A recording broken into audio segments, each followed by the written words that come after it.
The Asura Mahisha was once performing a penance to appease Brahma. Pleased with his dedication, Brahma appeared before him. Mahisha put his palms together and requested Brahma to make him immortal. Brahma refused, saying, "All who are born must die.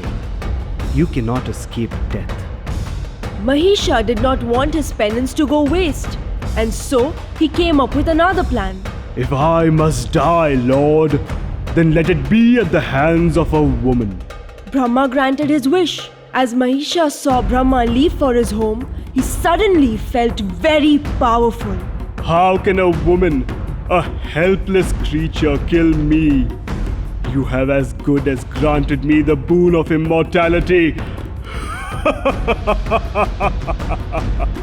Mahisha returned to his men in the netherworld, a jubilant man.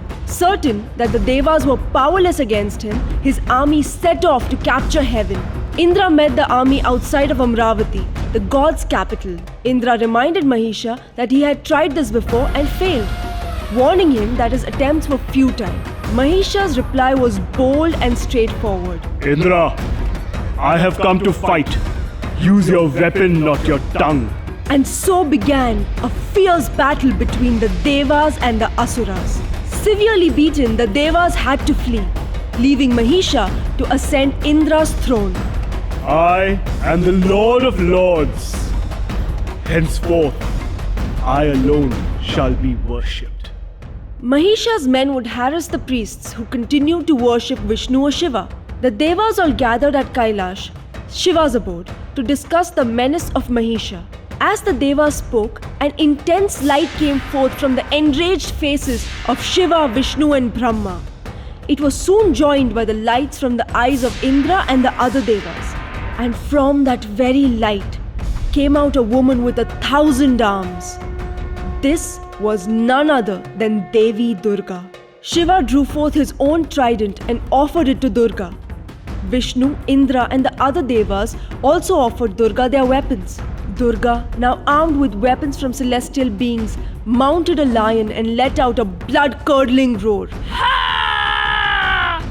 "I will destroy that evil Mahisha!" So loud was Durga's roar that the seas trembled, the earth shook, and Mahisha's heart missed a beat. Mahisha rushed out of the palace to find Durga waiting for him.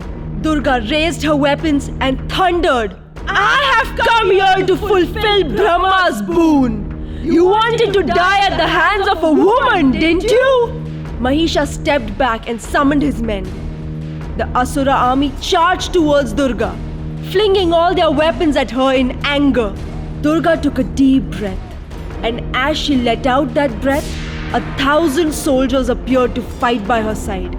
Alongside her army, Durga's lion trampled through Mahisha's army, destroying thousands of Asuras who stood in their way. Mahisha was furious. He assumed the form of a buffalo and charged forward. He charged at Durga's men, lashing at them with his tail. Durga flung a noose and captured Mahisha, but not before he had transformed into a lion and pounced at Durga. Durga drew out a sword and chopped off the lion's head. Mahisha rose and, assuming his own form, charged ahead. Then he transformed into an elephant and tugged at Durga's mount with his trunk. Once again, Durga drew her sword and cut off the elephant's trunk. Mahisha once again assumed the form of a buffalo. He snorted in rage. Durga stared at the charging bull with contempt. "Snort, oh fool! In a moment the Devas will roar in triumph at this very place where you are slain." Mahisha charged at her, but Durga leapt on top of him and pinned him down. As half of Mahisha emerged from the mouth of the buffalo, Durga raised her sword. At the very next moment, Mahisha fell, dead at Durga's feet. Just as Durga had predicted, the Devas appeared and were overjoyed.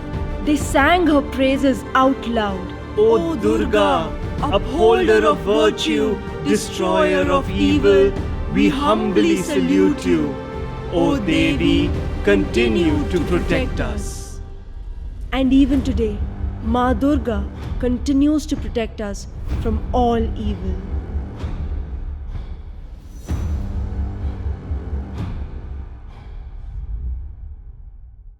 This video was adapted from an Amar Chitra Katha comic.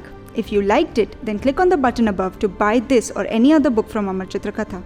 And remember to like and share and subscribe for many more stories from India's favorite storyteller, Amar Chitra Katha.